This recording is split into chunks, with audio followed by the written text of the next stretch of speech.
Rainbow part 2 का जो poem, ये फर्स्ट पोयम है, 5वां लेसन है, एनापिटाफ वाल्टर डी ला मेयर के द्वारा लिखा गया।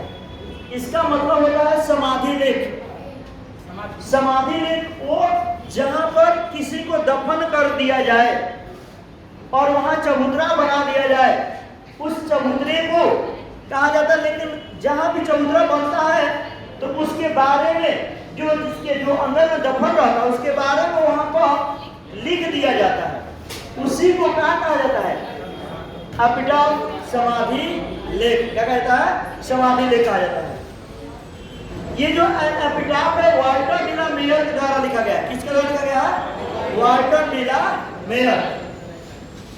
सुनिए, Walter de la Mare 1873 1956 Walter de la Mare जो थे 1873 में जन्मे थे और 1956 में डेथ कर गए थे। तभी पाइए तो यहाँ वाल्टर डी ला मेयर का जन्म 1873 में हुआ था, वे 1956 में डेथ कर गए। Walter de la Mare was born in the village of Charlton in Kent, England. इनका जो जन्म हुआ था कार्लटन नामक गांव में नजीक। और कहाँ हुआ है? केंट में है। अब केंट कहाँ है? इंग्लैंड में। वहां पर उनका जन्म हुआ था। लेकिन कब? 1873। He lost his father at the age of 4 and had to move with his family to London। यानी वे वाल्टर डी ला मेयर अपने पापा को, अपने पिताजी को खो दिए। उनके पिताजी डेथ कर गए यानी 4 वर्ष के उम्र में। यानी किसका 4 वर्ष का उम्र था? वाल्टर डी ला मेयर का। इनका उम्र जो था 4 वर्ष था जब इनके पिताजी क्या हो गए? डेथ कर गए, उनका देहांत हो गया। यही कहा है कि 4 वर्ष की उम्र में ही ये अपने पापा को खो दिए। यानी वाल्टर डी ला मेयर के ऊपर जो पिता का छत्र छाया होता है वो 4 वर्ष की उम्र में क्या हो गया? खत्म हो गया, नहीं रहा। यानी अनाथों का जीवन जीने लगे, अनाथों का जीवन जीने लगे। And had to move with family to London. और उन्हें यानी वाल्टर डी ला मेयर जो है अपने परिवार के साथ, अपने चाचा और के साथ, जो दादा और हो, चाचा और जो दूसरा परिवार का सदस्य होगा, उनके साथ उन्हें जाना पड़ा। कहाँ?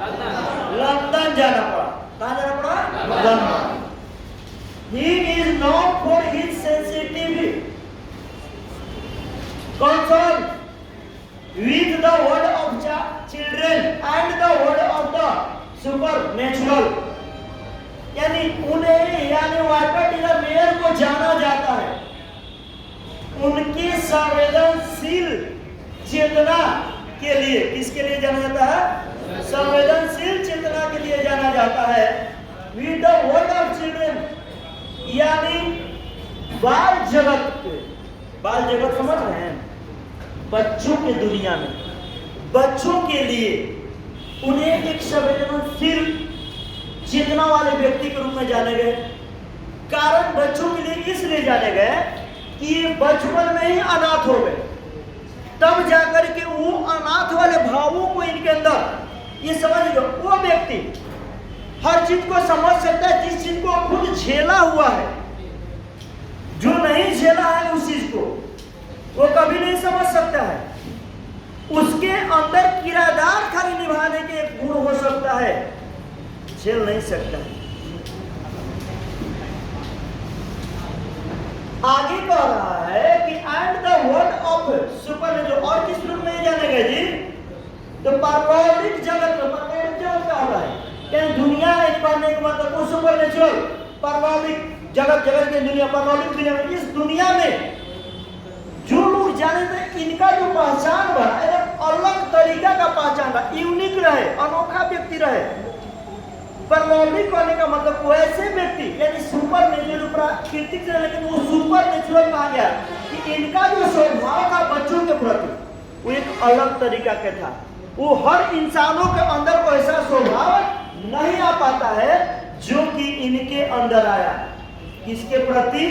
तो बाल जगत में और यहाँ तक कि इस दुनिया में इनका जो विचार बरकरार रहा वो अलग तरीका का एकदम अलग पहचान बना। His song for children,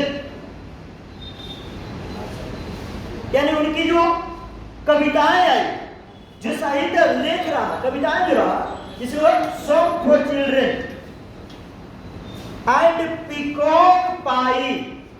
दो वार सकता ऑप्शन ध्यान रखिएगा कि सॉन्ग ऑफ चिल्ड्रेन किसने लिखा था?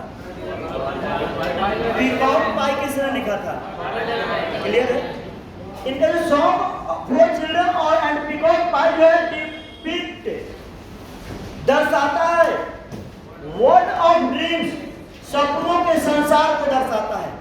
किसको दर्शाता है? सपनों के संसार को दर्शाता है। बट लेकिन इवन इन दिस सॉन्ग, लेकिन इन संगीत में, कैसा कविता है?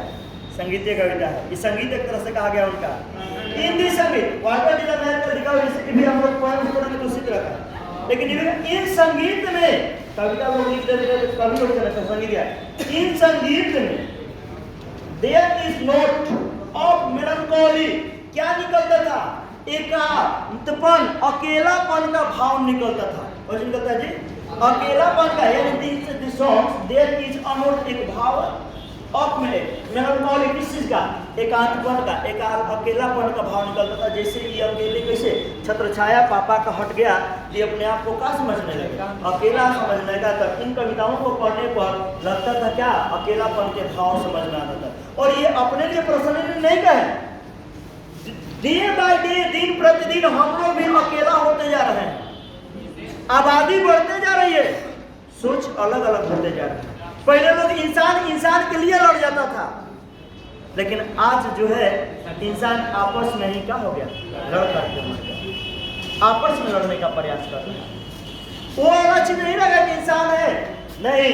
यहाँ तो धर्म जाति को लेकर के लोग खिलाफ है, जान के नहीं बोला कि जब नालंदा यूनिवर्सिटी था तो वो खाली ज्ञान का केंद्र नहीं था, पूरे एशिया महादेश को एक संगठन बनाने का केंद्र था।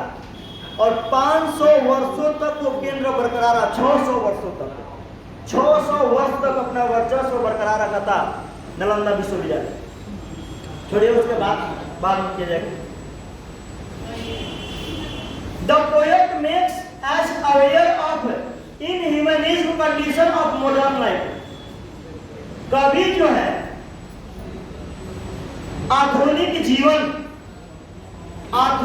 जीवन के अमानवीय, इनह्यूमन, अमानवीय अवस्था, स्थिति, दशाओं के चेतना से या चेतना के रूप में अवगत, चेतना के रूप में क्या कराता है? चेतना अवगत कराता है। और ये काम करता है अवगत कराने का काम करता है। कवि जो है आधुनिक जीवन की अमानवीय दशाओं के प्रति क्या करता है? अवगत कराने का काम करता है कि जो आधुनिक युग में लोग एक दूसरे से कैसे अमानवीय व्यवहार कर रहे हैं, कैसे लोग अलग अलग एक दूसरे से नफरत करके जी रहे हैं, इन चीजों को दर्शाने का बात कर रहा है, दिखाने का।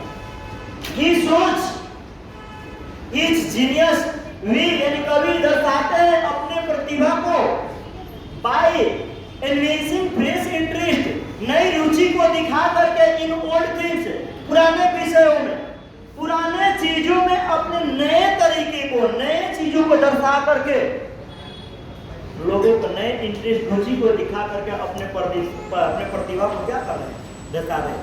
सोच पुराना है, सब कुछ पुराना है, लेकिन इसमें नया क्या आ रहा है? नया सोच आ रहा है। जिसे हमारे पूर्वज, हमारे दादा और दादा थे, वो पुराने जमाने के सोचते थे।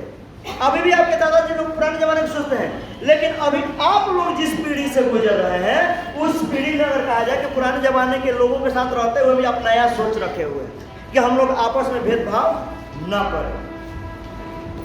क्वीन एलिजाबेथ द्वितीय, जो महारानी एलिजाबेथ द्वितीय जो थी, इंग्लैंड का, हाँ द्वितीय थी, दो बना रहा है, द्वितीय, जिसे पहला एलिजाबेथ थी और एक बाद वाली व्यापार वाली जो एलिजाबेथ थी, और उन्होंने सम्मानित किया उसे।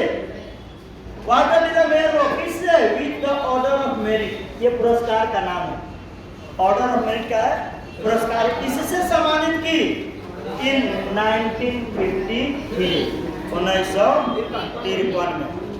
एलिजाबेथ द्वितीय ने किसको सम्मानित की? वाल्टर डी ला मेयर को। वाल्टर डी ला मेयर को कौन सम्मानित की? एलिजाबेथ वन या एलिजाबेथ द्वितीय? ठीक है, किस चीज से? तो ऑर्डर ऑफ मेरिट जो एक अवार्ड है उससे सम्मानित की। कब की थी? 1953 में की। ठीक है, ये रहा वाल्टर डी ला मेयर का इंट्रोडक्शन। ठीक है, इसके बाद हम लोग पोयम के बारे में पढ़ेंगे जिसका नाम है एन हैप्पी क्लास।